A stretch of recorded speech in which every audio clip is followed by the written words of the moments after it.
Hello everybody and welcome to the digital space, and a big welcome from us here in drama. This week we're going to look at the role of a set designer, and you're going to start to think about ideas for a set for the Mad Hatter's Tea Party. This is a great task and one of my favourite scenes in the play. So much so that I even decided to make a costume so that I could deliver this lesson for you. So bear with me a second while I get into character.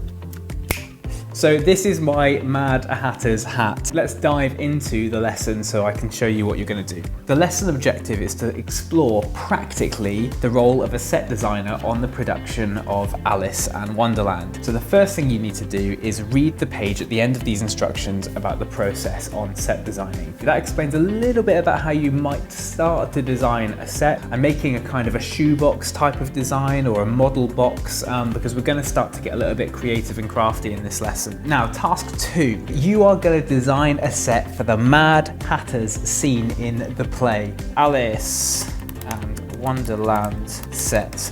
Okay, I'm just going to go on Google Images there. Internet is slow today. So already I've got a few ideas. We can see there's quite a theme of black and white. Of course, we've got the Queen of Hearts. Love that there's a massive cup in the middle of there and it's disproportionate to the table. So I quite like that idea. I'm going to take a little bit of inspiration from that. But scroll through, have a look at some of these images and make a few notes on your favorite ideas. Okay, so task 3. You need to try and design a little set for the Mad Hatter's Tea Party using items from around your house. Okay, so that could be large or small. Go into the garden. You get the whole family involved if you want to get them sat down with a hat on and a cup of tea. That's great. I'm going to take a different approach because I have found something in my house that I think would quite work as a backdrop. It looks like this. And I'm going to use the back of that pew as the kind of backdrop of my set. So the first thing that I would like to do is the floor. I found this red paper, so I'm just going to cut that to size. Everybody has their scissor face. Oh, I've got it wrong. So I'm just going to go and put that over into my set design now. That can be the front of the Mad Hatter's Tea Party there. Brill, so now I've got my floor sorted, I need to think a little bit about my table. It's a dinner party, it's an unbirthday party. So earlier on I went out into my garden and I picked up a little bit of wood that I thought I could use for the table. Right, now my fence is already broken, so please don't go outside and start breaking up your fence just to do this lesson. That'll do. I have cut this a little bit as well. Super glue, let's just whack a bit across there. Yeah. I do not want my fingers to get stuck together. This is going to be the base of my tabletop. Warning, bonds skin and eyes in seconds. Keep out of the reach of children. Maybe don't use super glue. Find something else. Sticky tape, duct tape, blue tack. This might be a better option.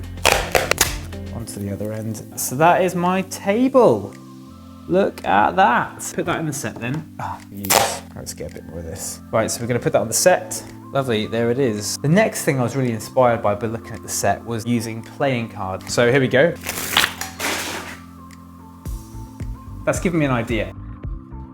Maybe I'm going to put the Queen of Hearts as well, because she's kind of looking down over the tea party as if she's kind of got eyes everywhere. So the cards are now set in place. Okay, that giant teacup. While I was looking around the house, I also picked up this. Okay, I've lost the lid. So I've got a little mouse here. So he is going to go straight into my set. Now the other thing I found were these shapes. I thought these might be quite interesting. It's a bit of a weird and wonderful world that Alice lives in. So I'm just going to go and play with a few of those and add them in. All right, I might take a few of these out actually. In fact, these can be little seats, I think, around the table.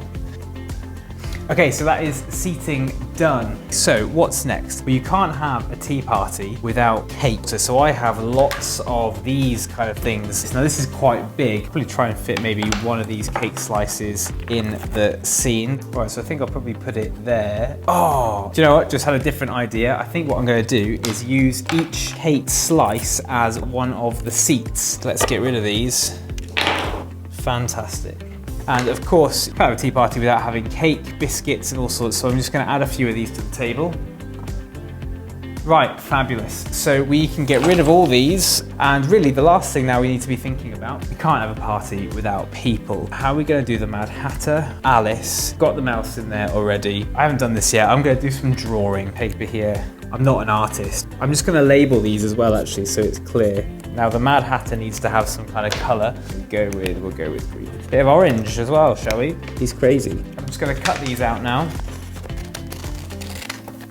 Okay, and there we have Alice and the Mad Hatter. So let's put them into the frame. So Alice can sit there, Mad Hatter can sit in the middle. And I've just realized there is one person missing, a little bunny. Okay, we'll just put a little hat on him. He is gonna go and sit down at the table with them as well. Okay, brilliant. So that is my set done. So once you've completed that, take a picture of it on your phone and upload it to the Teams area where we can give you some feedback. I really hope you're gonna enjoy that lesson, and I'll see you all very soon.